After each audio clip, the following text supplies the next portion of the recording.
So I've got a little bit of opening music if you want to join me. It's Enter, Rejoice, and Come In. If you have a hymnal on you, it's number 361. But it starts right here. Enter, rejoice, and come in.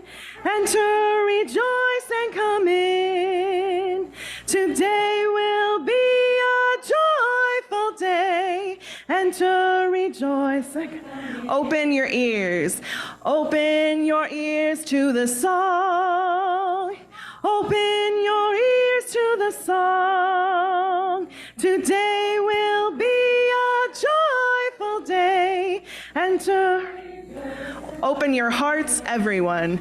Open your hearts, everyone. Open your hearts, everyone. Today will be a joyful day. Enter, rejoice. Don't be afraid of some change.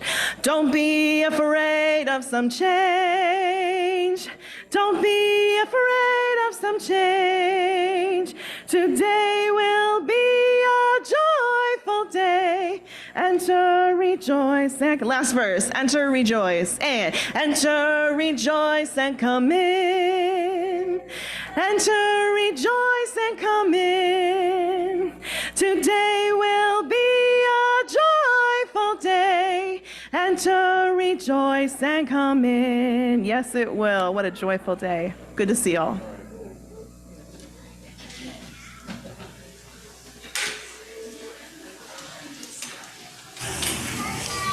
Today is a joyful day, and we gather today in a world full of uncertainty and a world full of heartbreak. We gather as conflicts continue in Ukraine, in Myanmar, in Ethiopia, in Sudan, the Sahel region of Africa, and in Israel and in Palestine. We gather while our federal government continues to be roughly, basically non-functional with no Speaker of the House. And as your minister, there are things I can say with certainty about the situation in Israel and Palestine. We believe in the inherent worth and dignity of every person, that every life is precious, that every life lost in violence is a tragedy. And as Unitarian Universalists, we are rooted in a just war tradition, which means that violence might sometimes be the best of many bad options, which also means that the targeting of civilians, both by Hamas and the Israeli government, is immoral and unjust. The terrorist attacks of Hamas are immoral and unjust, and the collective punishment of all residents in Gaza by the Israeli government is also immoral and unjust.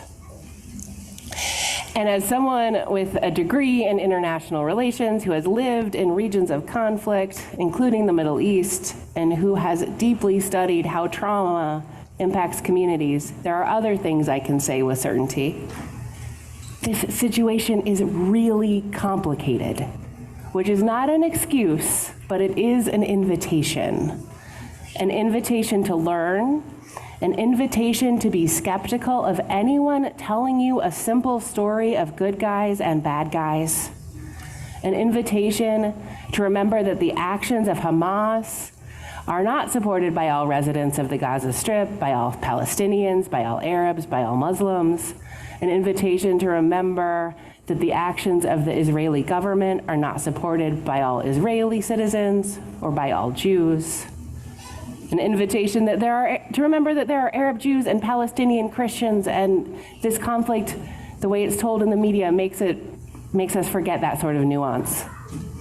This is an invitation to learn or remember how trauma is passed down through generations, and that the seeds of this current conflict were planted by European anti-Semitism, European colonialism, the policies of the Ottoman Empire, and the way oppressive governments throughout the Middle East have found Palestinians' suffering politically useful, and in individual family stories of loss and survival. Again, there are no simple stories in this conflict, and there are no simple stories in most conflicts. So what do? We care for ourselves. We care for people closer to this conflict than we are. We let them know we are thinking of them. We bring them lunch. We call our elected representatives and let them know our government should be against war crimes. We can turn off the news because consuming stories and images of war and loss do not actually ease anyone's pain or make anything better. Turning off the news doesn't mean you don't care. Be aware, but do not let this conflict steal your sleep or your well-being. And we do what we can, here and now, to build a world that is kinder and more just. As Reverend Dr. Sophia Betancourt, president of our Unitarian Universalist Association, has said, we are one global family living tenuously on the same human-impacted earth. Let us center ourselves in justice as we call for peace. So come, let us gather together. Come, let us worship together.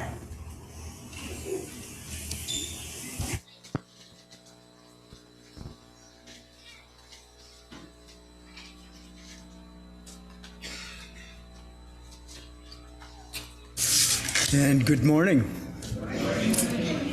I'm Greg Feldmeyer, a member of the Sunday Services Committee. I would like to welcome everyone to the service today, whether in church or on Zoom. We welcome you to this diverse community of seekers from many spiritual backgrounds. We welcome you whether you are here for the first time or have been here for years or decades.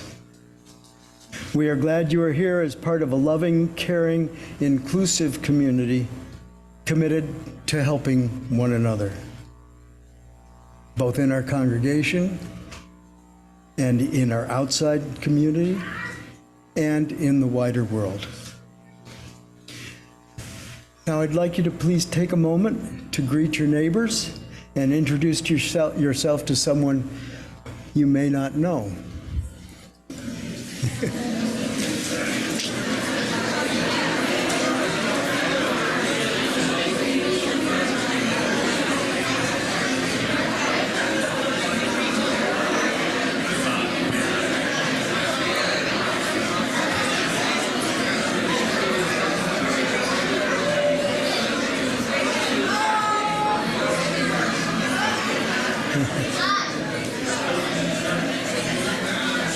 Thank you.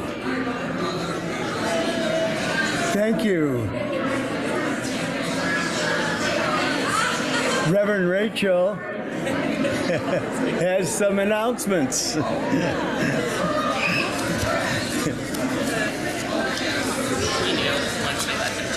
Oh, yeah, that's okay. Okay, I invite you to continue these conversations when our service is over. And when our service is over today, we are having a s'mores party. I know, right? I am excited. And so that's going to be at our fire pit, which is behind the church building that way, okay? This is tied in with our stewardship campaign because today we're asking you for s'more, and you get to eat s'mores too. I know, we're charming. Our other announcements, our period product drive is continuing for one more week. As of Friday, we had nearly 1,000 pads, nearly 1,000 tampons collected, and a number of other menstrual products. Your generosity has been amazing. I've been moved by both the middle schoolers who wanted to do this drive, the fact that they knew that their church community was the place to make this happen, and by all of you who have shown up with generosity in support. So thank you, and keep up this good work for one more week. You can bring things next Sunday or drop them off during the week, or we're taking donations of money as well. There's a lot happening at church next Sunday, so this is the preview. First, since it's almost Halloween, I want you to know you are encouraged to wear costumes to church if you want. Following the service next Sunday, we will have our first Inquirers class of this church year. This is a chance for folks newer to the church to learn more about the congregation and what it might mean to become a church member. So that's following the service. There'll be a light lunch and childcare available. And the first session is a chance to sit down with me and ask questions. So please come. Also next Sunday is our annual cleanup of trash along 10th Street. So a light lunch will be provided for that, and we'll gather at the church parking lot at 1 to begin work, and they still need a couple of more volunteers. You need to be at least 12 to participate, and there's a parental permission or a guardian permission for people who are younger than 18. So contact Alan Hunt, who is sitting in that far corner back there waving his arm and standing up if you want to participate in that. And now we have an announcement related to our upcoming bazaar from Rachel Harms.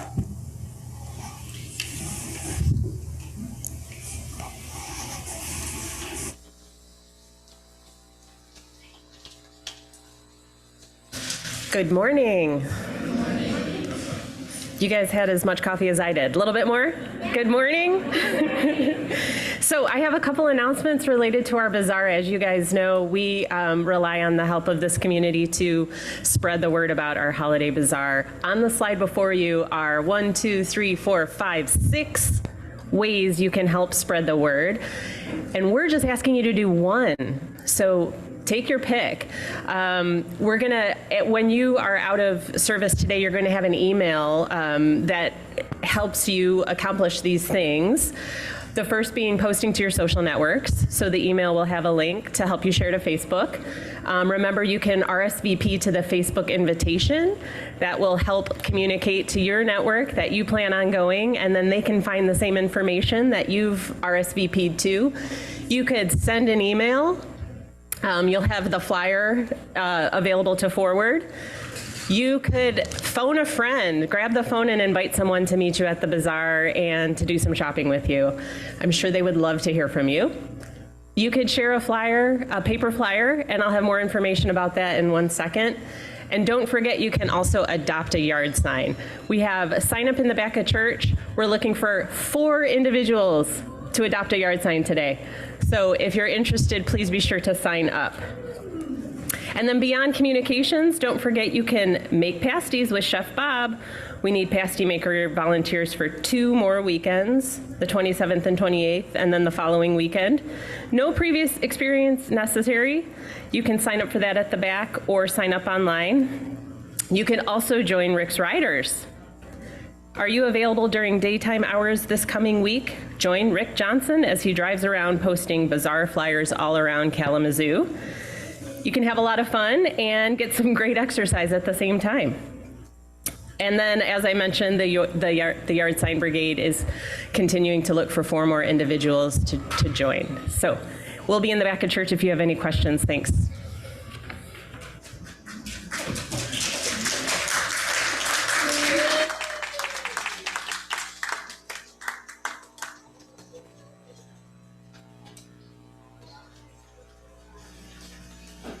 I invite you all to rise and body your spirit to sing our opening song together. Here's your beginning note in your octave, high or low, whatever you want. Love will guide us, peace has tried us, hope inside us will lead the way on the road from greed to giving. Love will guide us through the hard night. If you cannot sing like angels, if you cannot speak before thousands, you can give from deep within you. You can change the world with your love. Love that harmony, keep it up.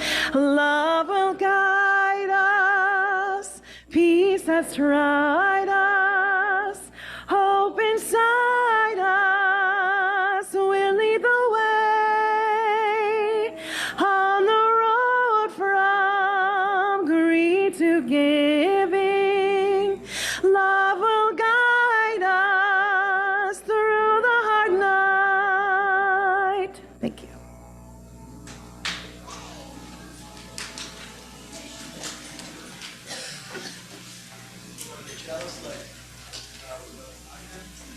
come forward to light the chalice that represents the light we can shine into the world around us, working with others to make the world a better place.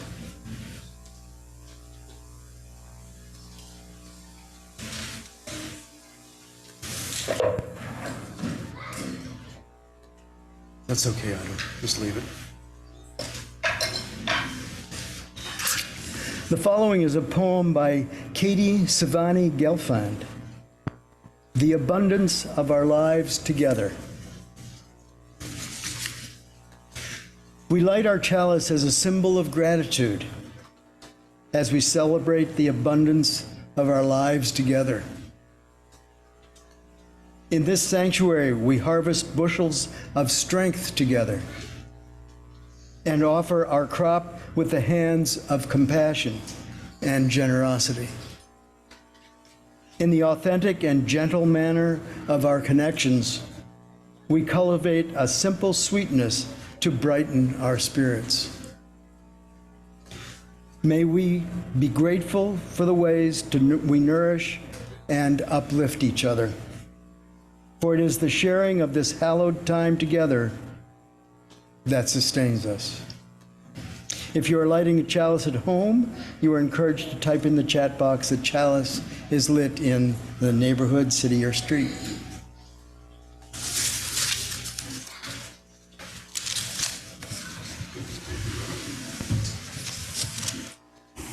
In addition to our chalice here at People's Church, we have 2 chalices lit in Pawpaw today and 1 in Oshtemo.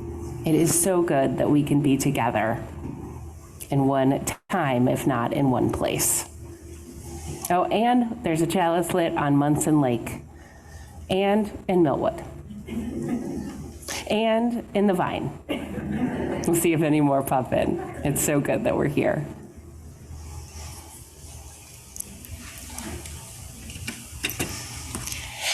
Now I'd like to invite our children forward for a conversation.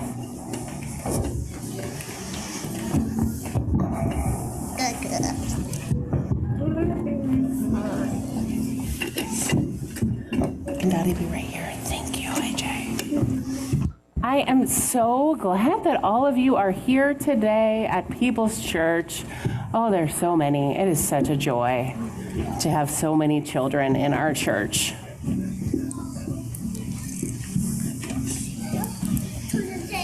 Can you all find a spot?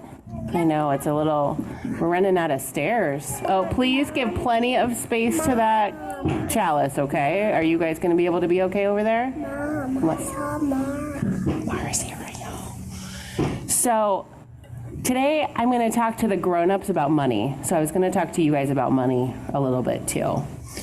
So first, do you guys know who pays for church? Who pays for your wonderful fidget baskets and the supplies you have at in your classrooms, and who keeps the lights on in this place, and who pays for Savannah to sing such beautiful music for us, and all the other things that happen here? Do you guys know? No. Do you know where the money comes from? Yes. Where does the money come from? Banks? The whole congregation. You've heard me ask this question before. So could we, first of all, just say a big thank you to the whole congregation on 1, 2, 3?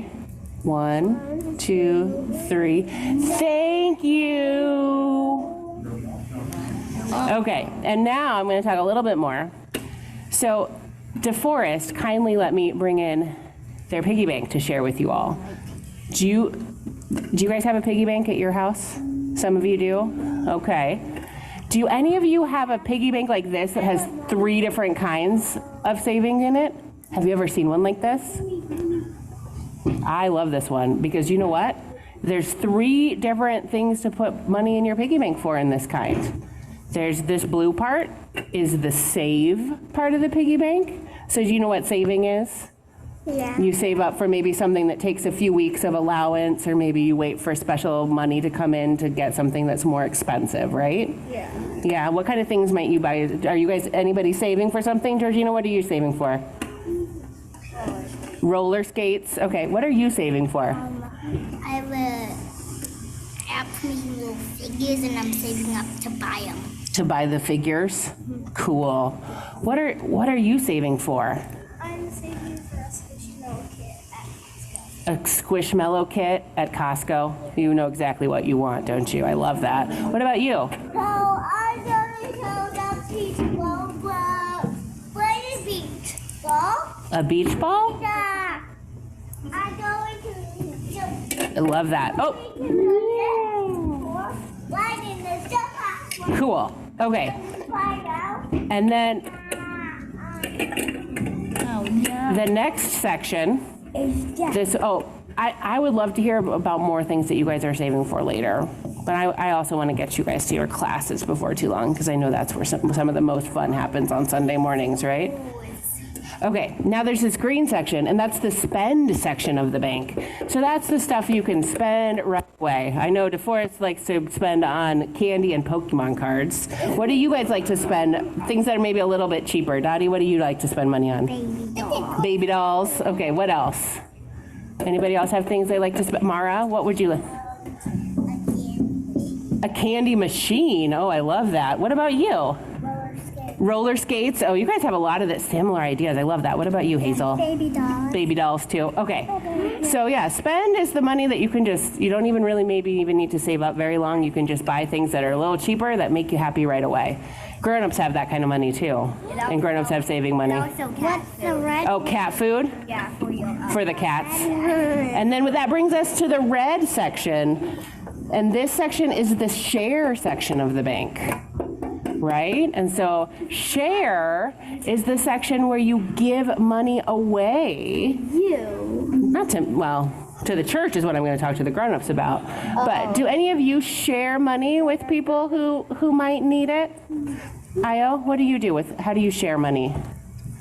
Well, sometimes I just give people money when they don't have. You give If they just need like a few dollars. You give people money if they need a few dollars. That's really nice. What about you, AJ? How do you share? Sometimes I give money to homeless people. Sometimes you give money to homeless people. That's great. Anybody else have money that they share?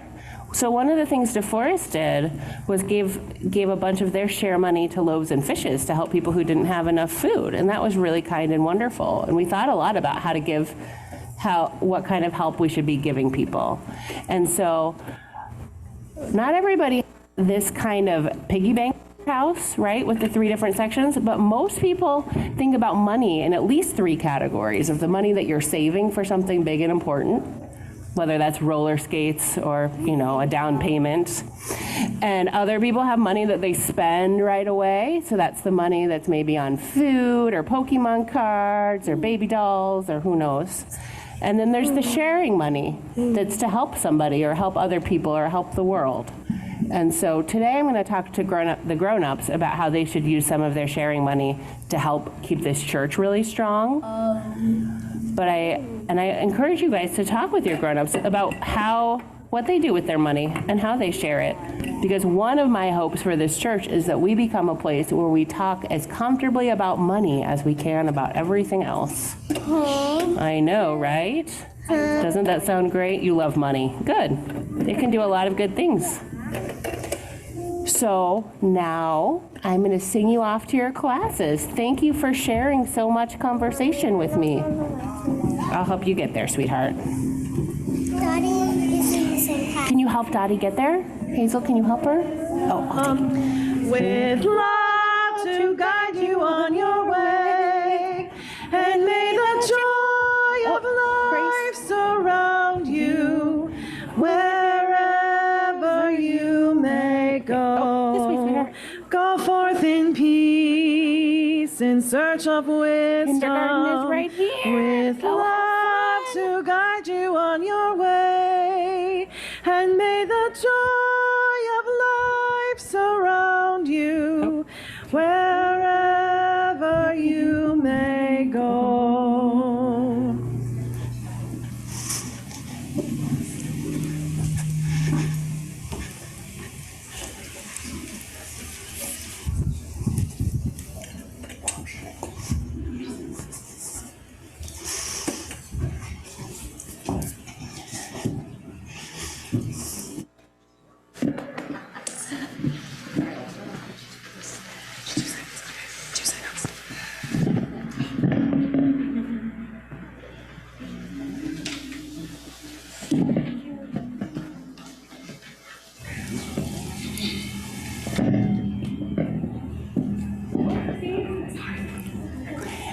people's people are generous people.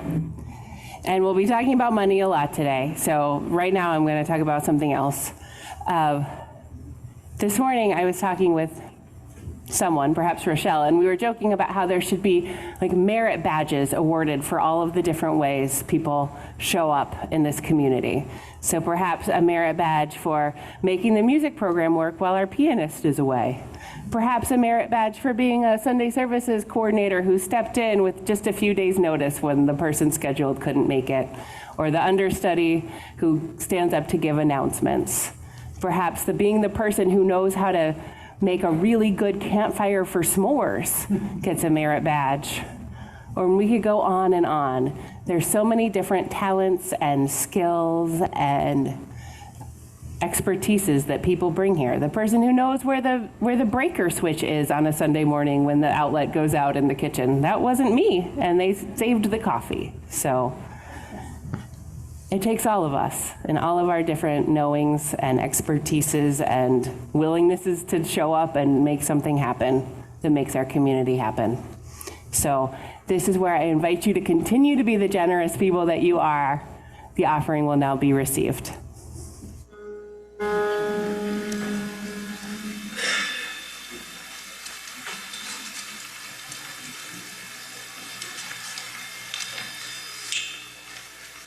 I am, you are me. That's what I said. I am, you are me. Don't you see? I am, you are me. That's what I said. I am, you are me. Don't you see? I am, you are me. That's what I said. I am, you are me. Don't you see? Like I'm over here and you're over there, but there is something between us that's brighter than air. It seems like I'm over here and you're over there, but there is something between us that's greater than air. It seems like I'm over here and you're over there, but there is something between us that's greater than air. It seems like I'm over here and you're over there.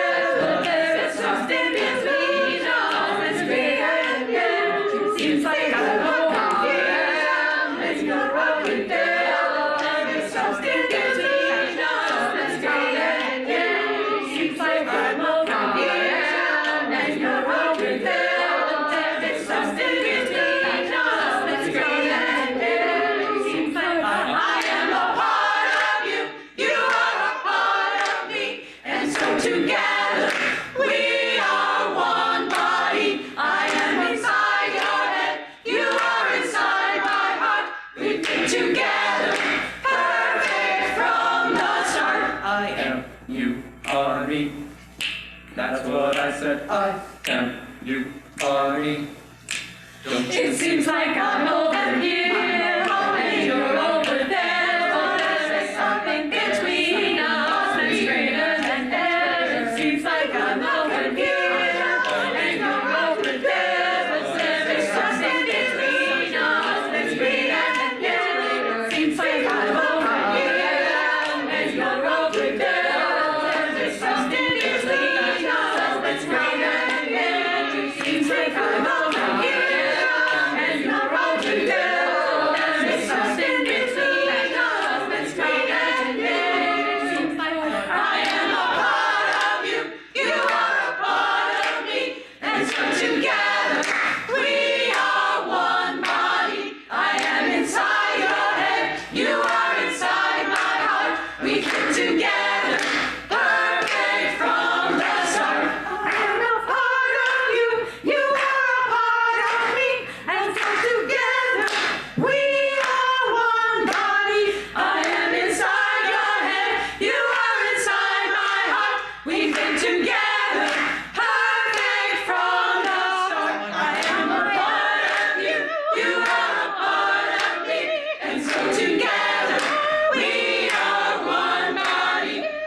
We fit together, perfect from the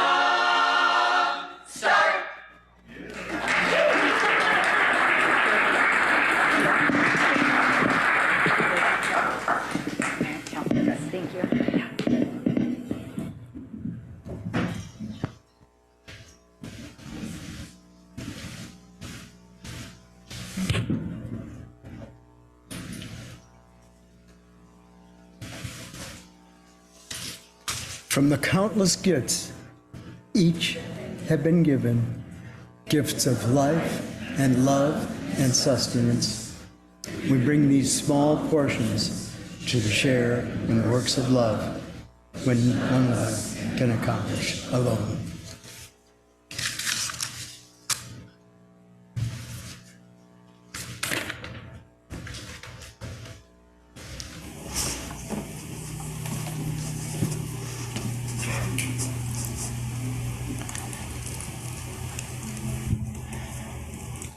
People's Church is a community that supports one another in good times and hard times. One of the ways we do that is we take time when we are gathered to lift up the joys and sorrows of our life. So if you are with us on Zoom and have something to share, I invite you to type it into our chat box. If you're here in person, I invite you to come forward, place a stone in our bowl of water, and if you wish to, share your name and speak briefly.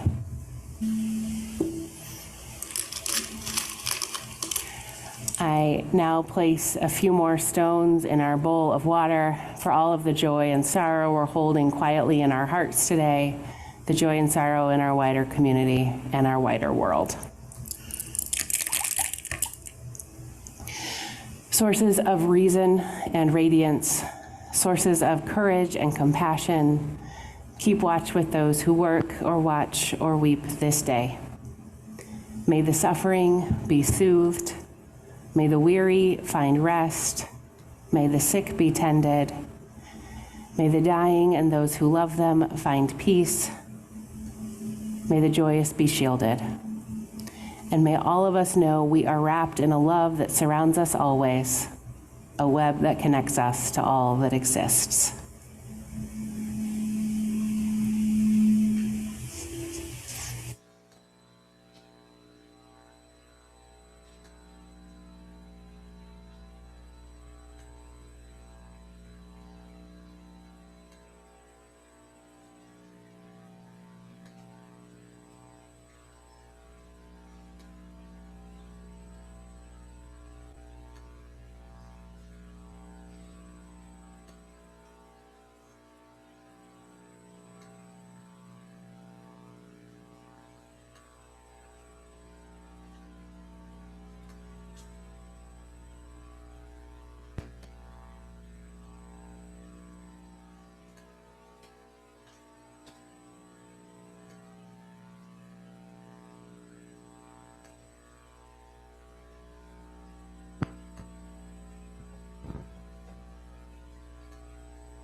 Source of all. This is my third attempt at a prayer. The first two revealed to me that I am angry, which I didn't realize until I just couldn't bend those prayers into what I thought they should be. What is wrong with us? How can we be so depraved and so cruel? How is it we do not learn? How can we not have become better than this? How will we ever get better than this? Why is it taking so long? Why must so many people suffer while we still refuse to value each other, to free each other, to lift each other? How is it that we are so beautiful and so cruel, so blessed and so cursed? So let me lay my anger aside, fold it carefully with my rageful hands, and I will take it out later, rant and rend it later. Give it to you, source of all, if you are there to receive it later. But now, let us pray our grief for all those who have died in fear and in horror. Let us pray our hope for those whose lives hang in the balance now. Even as we breathe in this moment, may they recover, may they live. Let us pray for those who have lost someone they love. May they be held in their grief.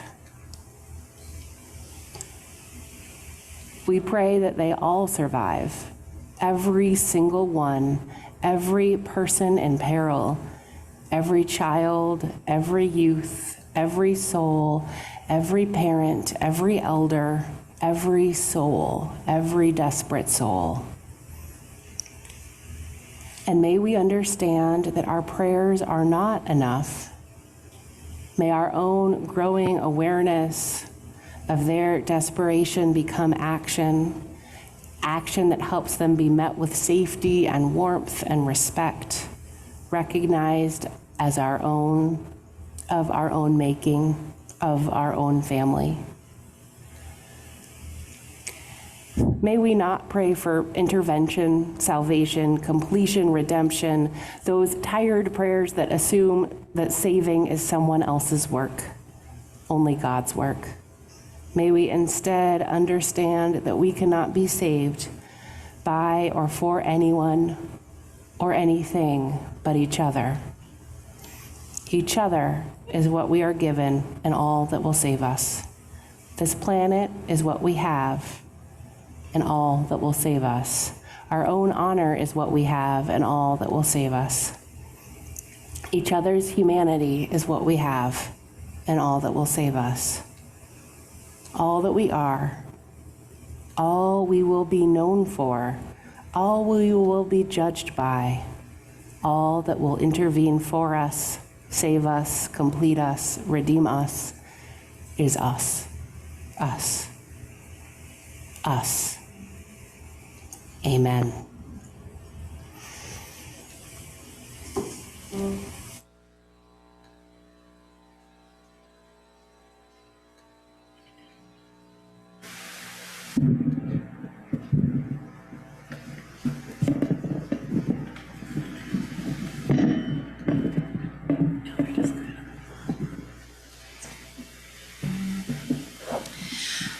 Please feel free to join us in song from your seats.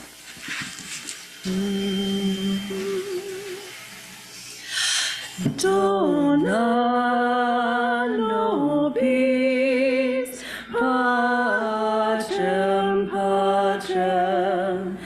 Dona nobis pacem. Dona nobis pacem. Dona nobis pacem.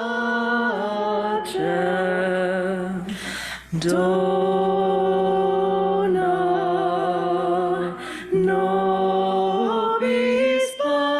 pacem. Dona nobis pacem.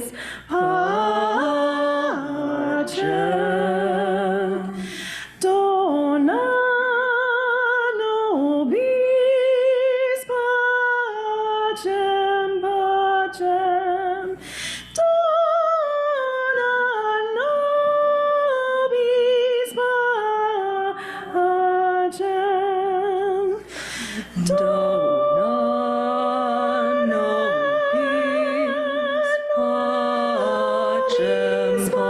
pacem. Dona nobis pacem, pacem. Dona nobis pacem. Dona nobis pacem. Dona nobis pacem. Dona nobis pacem. Dona nobis pacem.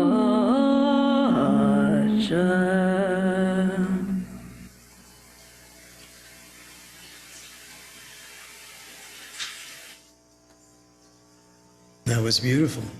Thank you. The next reading is a poem, Money, by Dina Goya. Money, the long green, cash, stash, rhino, jack, or just plain dough. Check it up, fork it over, shell it out, watch it burn holes through your pockets. To be made of it, to have it to burn. Greenbacks, double eagles, megabucks, and Ginny Mays. It greases the palm, feathers the nest, holds heads above water, makes both ends meet. Money breeds money, gathering interest, compounding daily, always in circulation.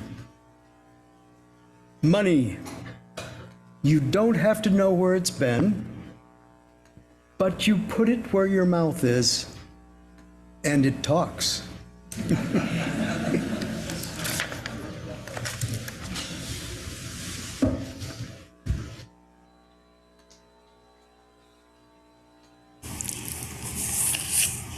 And our second reading is from Decolonizing Wealth by Edgar Villanueva. He writes, "What is money but a way to measure value, to facilitate exchange? And what is exchange but a type of relationship between people? Money is a proxy for the sweat we spend on growing food, sewing clothes, assembling electronics, coding apps, creating entertainment, researching and developing innovations, and so on. It's just a stand-in for the materials we used, the services granted, the responsibilities shouldered. Money is a tool to reflect the obligations people develop to each other as they interact. It's the measure of one's trust in other human beings," says anthropologist David Graeber. Materially, it's a bit of nickel, zinc, copper. It's a little linen, mostly cotton, some ink. It's basically Kleenex adorned with dead presidents. Actually, today, mostly it's a series of zeros and ones, bytes, data on screens, imaginary, harmless. The Bible doesn't say money's the root of all evil. It says the love of money is the root of all evil. In other words, when we let it be more important than life, relationships, and humanity. I'm not saying there aren't problems with money when it's hoarded, controlled, used to divide people, to oppress and dominate, but that's not the money's fault. Inherently, it's value neutral. Humans have used money wrongfully. We've made, oh, not yet. Not yet. I'm still in the reading. We have a song. Get excited. I know, his cue was when I talked about money, so that was bad on my fault. Sorry, Gary. Okay, focus. We've made money more important than human life. We've allowed it to divide us. That is a sin. We forget that humans made money up out of thin air as a concept, as a tool for a complex society, as a placeholder for aspects of human relations. We forget that we gave money its meaning and its power. Money is like water. Water can be a precious, life-giving resource, but what happens when water is dammed or when a water cannon is fired on protesters in sub-zero temperatures? Money should be a tool of love, to facilitate relationships, to help us thrive, rather than hurt and divide us. If it's used for sacred, life-giving, restorative purposes, it can be medicine.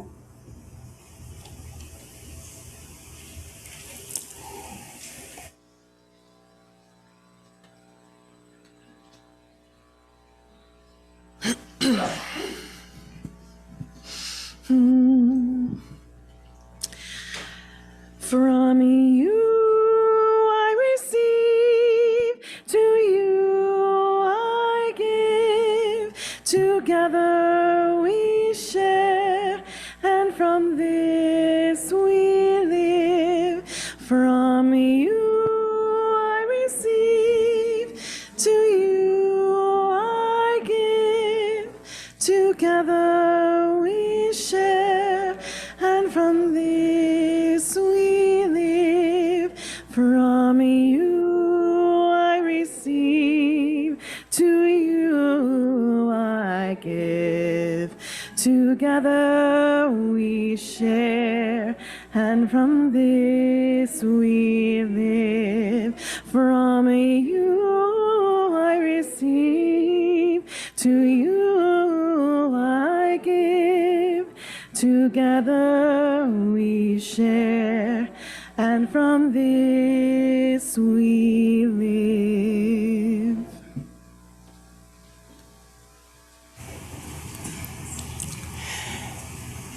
The Merriam-Webster Dictionary defines money as something generally accepted as a medium of exchange, a measure of value or means of payment, such as officially coined or stamped metal currency, money of account. Money? We're talking about money today? I know a few things about money now. Let me clue you in. Okay. So we're open to wisdom from many sources here at People's Church. So what's your advice for us, rich Uncle Pennybags from Monopoly? Well, what you need to do is buy a few hotels, maybe a utility, a railway, then collect rent from people poorer than you, then drive everyone out of business and hoard all the money. I don't think that's going to work for us. That's not in line with our values. We're a church that values justice and equity. And not all of us live on Boardwalk or Park Place. Some of us are on Baltic or Mediterranean avenues. Oh, at church you say, tell them to tithe and give 10%. That doesn't work either here. Here at People's Church, we don't demand a certain percentage of people's income to have them be members. We don't even have any financial requirement for membership. We just ask people to agree to our principles in our bond of union and participate in the life of the church and give as they're able. Tell them they'll burn in hell. Most of us don't believe in hells beyond the suffering of this world. Sell indulgences. That's been tried before, and it didn't work out so well. That was discord, reformations, wars. Well, then, how about tough love? You can tell them a church won't exist if they don't give. Really make them feel guilty about it. I like some of that approach. Could we just drop the tough and go with love? Yeah, probably won't work. Love and money seem like a bad combination. What would the shareholders think? Oh, we don't have shareholders. I don't think your wisdom is exactly what we need today. Thank you so much. Buy high, I think sell we're low. going to send you on your way. Okay.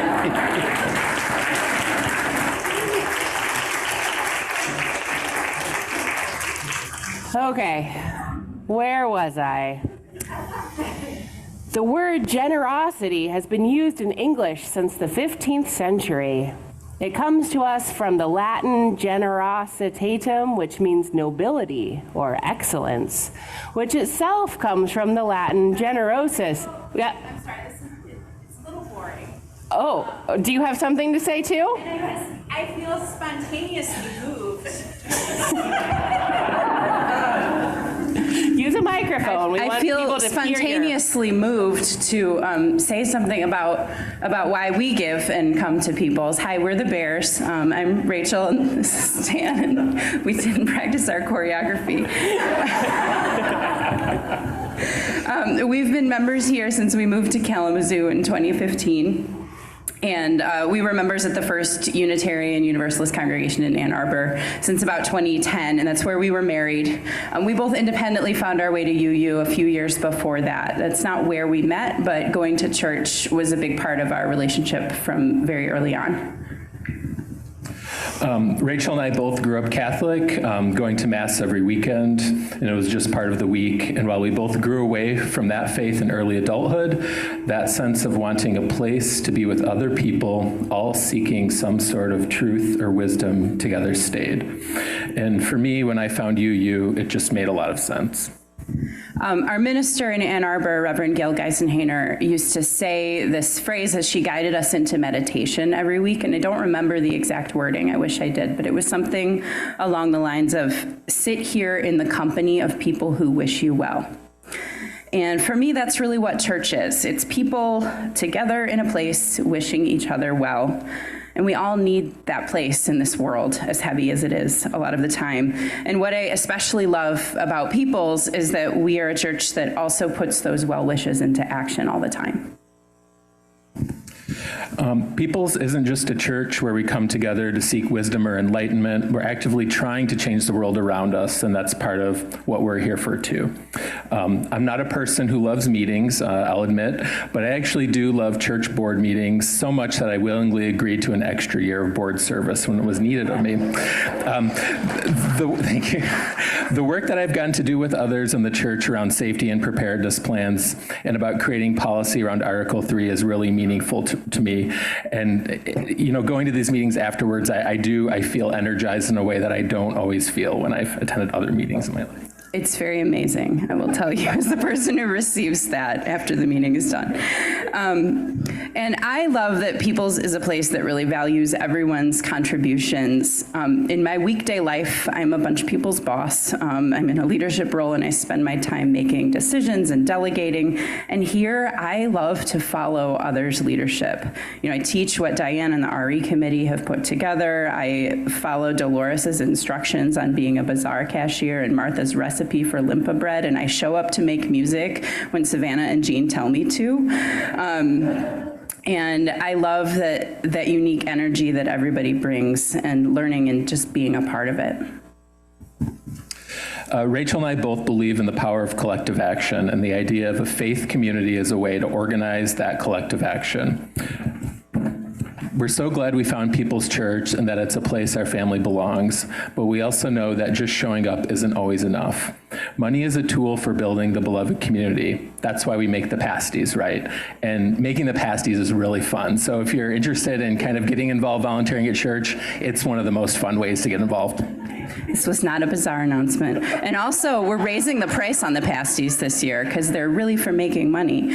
But for our family, we're in a financial position right now that we make a monthly contribution that's about the same size as my student loan payment. And in less than a year, my student loans will be paid off, and we'll be in a position to increase our contribution. And we also, when deciding how much to give, we chose a number that's not an even round multiple of 10.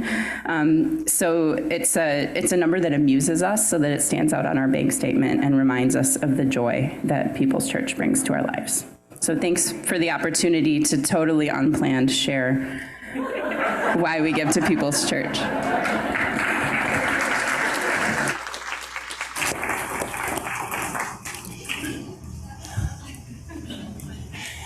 So I went for a walk in the woods the other day and was just thinking about community. And then I saw a beautiful tree with all of the leaves and a beautiful forest with all of the different colors. And there was just something that made me think about community in that. Wait, what's happening over there?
There I am. Hey.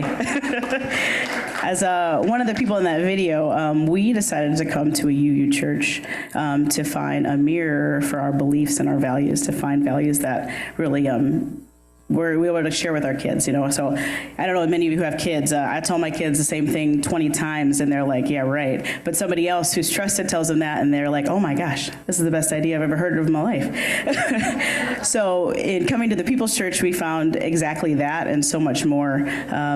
We found so many of the values that are in that video: inclusivity, connectivity, community, affirmation of our beliefs, and you all accepted, this church accepted our kids just without question. The first day they came in, they were going through classes, coming through the halls. People were checking on Gigi. She's often here and there in more places than once.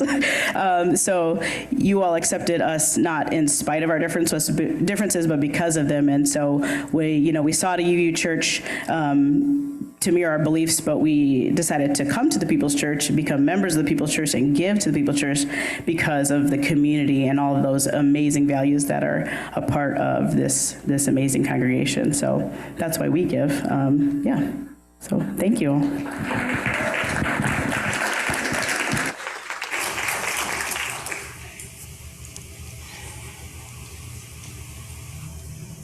And now I'll start my sermon for real, unless there's anybody else who is actually unplanned that needs to talk about this community for a little while. Oh, we got a. Oh, use the Joys and Sorrows mic.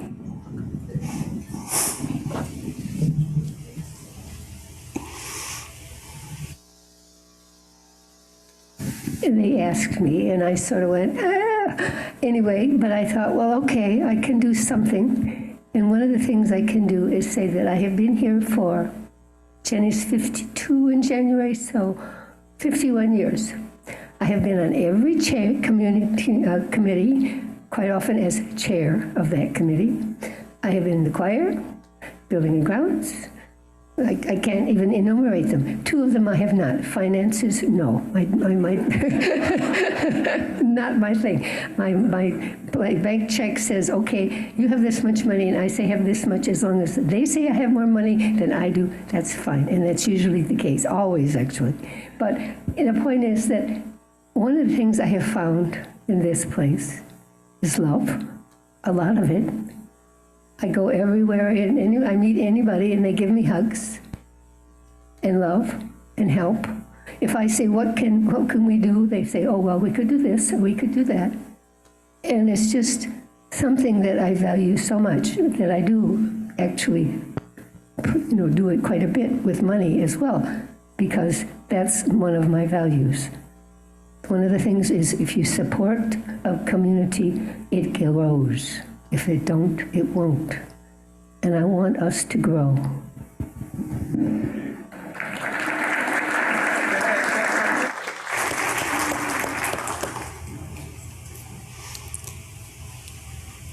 I do have a small sermon prepared, but if anybody else wants to talk, I feel like you're going to do a better job selling this church than I will. I love to share about when you love to donate money for the piano, because it's over 100, I don't know how many years, and because the church needs a new piano.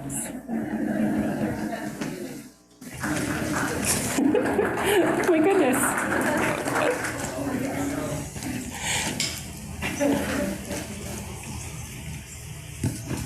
Love is my favorite 4-letter word.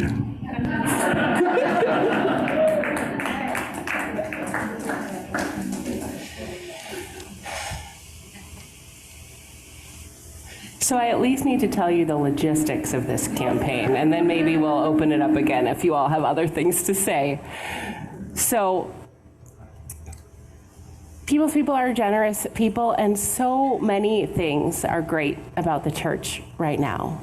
We are growing, we are thriving, the programs for people of all ages are vibrant and interesting. You all are showing up for each other in all kinds of ways. We're making a positive difference in the world. And right now our money is not keeping pace with everything else. This has been true for a few years. We are in a time of churn and transition, as I think the entire world is, if we're being honest. The pandemic hit us hard as a church financially, as it did so many in the wider world. Here, we lost pledges, we lost rental income, our fundraisers didn't do as well. And we made it through. We participated in the federal payroll protection program to balance our budget for 2 years. Last year, we asked our most generous givers to give more, and they showed up and gave. We have drawn from our savings and our invested funds. And last spring, when we were building the annual church budget, we just couldn't make it work. Church leaders stared at the numbers and couldn't make the expenses as low as the income. We did what we could. We trimmed expenses from an already lean budget. We eliminated the religious education assistant position. We reduced our giving to the Unitarian Universalist Association. While maintaining our commitment to a living wage for all employees, employees with a higher salary saw raises that did not keep up with inflation. And still there was a gap. There's a $60,000 gap in our budget, which is about 15% of our almost $400,000 annual church budget. We have reserves and we have unrestricted invested funds, these rainy day funds made up from the years we've had more income than expenses and from large gifts people have made over the years, bequests mostly. So include the church in your estate planning if you suspect that your money might outlive you. But these funds are not large enough, especially with recent stock market performance, to draw that amount into our operating budget every year and be sustainable. So we continue to do what we can to increase our income and be mindful of our expenses. Melissa, our church administrator, has been doing some really good work bringing in more rentals into our building, and so that will earn more than what we budgeted for. And we hope that our bazaar, our auction, and our white elephant sale will exceed expectations. If you have ideas and energy for more fundraisers, let me know. But that still leaves a gap. And you all, the members and friends of People's Church, are the ones who make this church happen with your time, your money. And so now we turn to you. That's why the theme of our campaign is s'more, right? We're asking for s'more, and you get to eat s'mores. So the members of this church made a promise last spring when you passed the church budget. You approved a budget with an additional $40,000 stewardship campaign in it. And now is the time to make good on that promise. We can break down that $40,000 goal a few ways. It's every person or family who pledged in the spring, increasing their pledge by 15%. If you don't remember your pledge amount, you can call the church office and they'll walk you through that. Or it's every member giving an extra $150. And we invite people who aren't financially supporting the church to start giving now. We need you. Of course, any of these one-size-fits-all numbers aren't going to be the number that is right for you and your situation. We expect everyone to do their part, but generosity is different for each of us. And we trust that people who have more will give more. We trust that people who give less will feel good about what they're able to contribute. We trust that everyone will give an amount that is meaningful to them. So here are a few scenarios that I invite you to find yourself in one or more of them. Perhaps you're someone who really stretched your budget to be generous in the spring, and you can't give any more than what you promised then. We are grateful. Perhaps you're newer among us or otherwise didn't pledge in the spring. And if you're ready to grow in your commitment to the church, financial or otherwise, this is your invitation, and we are grateful. Perhaps you're someone whose income is limited or uncertain, so you give as you can, putting a $20 in the collection basket on the days you can, and we are grateful for that. Perhaps you have enough and can give that 15% or $150 to this campaign and feel like you are covering your share. We are grateful for that. And perhaps you have more than enough. And out of your abundance, you can give more than what is your equal or fair share and feel great about how you are caring for others and this community. We are grateful for that too. My family will be making a gift of $500. Perhaps you can join me at that level, or give $1,000 or $5,000 or more or less or whatever the number is that is the right generosity for you. My family can give more because we are no longer paying for full-time childcare, and that has been a windfall, let me tell you. Having my youngest start kindergarten, it's pretty amazing. And so we are happy to share some of that abundance to support the community that helps us raise our children and other people's children rooted in our values. Because as Michelle said, my kids need grown-ups who will tell them the things I try to tell them, who are not me, because they stop listening when I say it 7 times. But if their teacher is in there saying it right now, it's gonna stick in a different way. As well as everything else that happens. We are happy to be part of supporting this good work. So whatever your situation, whatever your story, whatever generosity looks like to you today, I invite you to pick up your pledge envelope. If you're with us, they're out there in the commons. They have your name on them. If you don't have one with your name on it, we have extras. If you're with us on Zoom, you'll be getting one in the mail, or there's links to our online pledge form. And even if you cannot make an additional pledge today, completing a pledge form that just says, I'm at my limit, or this is all I can do, is fine. And it helps us know that we shouldn't reach out to you to make sure you heard about this and are engaged, right? So we'll know not to follow up, and that is really helpful. Your board and finance leaders and I have had so many conversations in the last 6 months about how to become a financially sustainable church again. We have more questions than answers, honestly. Can we continue our commitment to paying all church employees a living wage? How can we move towards our goals of sustainability, paying off our solar panels and reaching our goals of net zero carbon emissions by 2030? Can we continue our current levels of staffing, or do we need to make other cuts? How can we continue to build the beloved community within and beyond our walls? How you all respond to this campaign over the next few weeks will help us begin to answer some of those questions. So this is why this whole day is devoted to asking for s'more. So please continue to be the generous people that you are.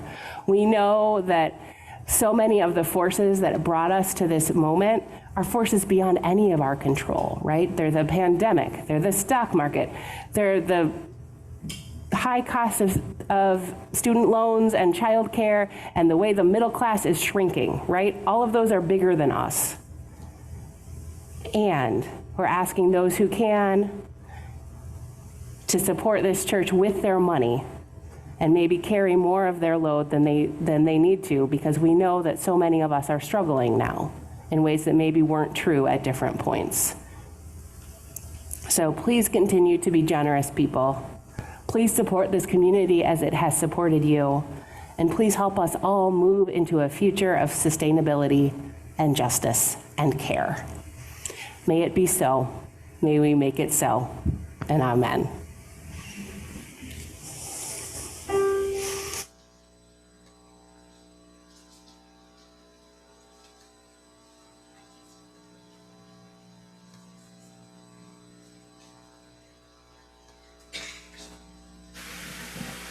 Hello. I invite you all to rise in body or spirit to sing our closing song together.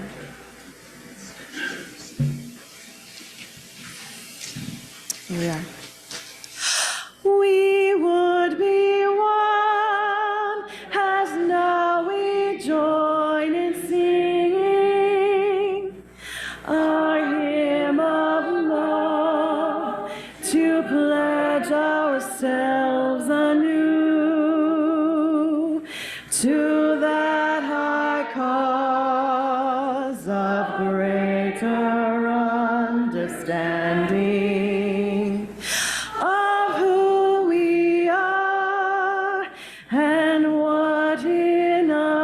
us is true. We would be one in living for each other, to show to all a new community. We would be one in building for tomorrow, a nobler world than we have known today. We would be one in searching for that meaning which binds our hearts and points us on our way. As one we pledge ourselves to greater service, with love and justice strive to make us free.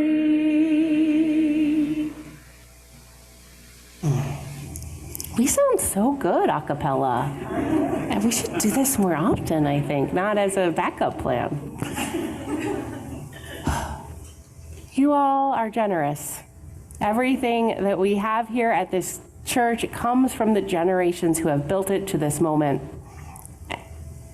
And now it is our moment to carry it forward into the future. So let us have some more. Go in peace and go in love.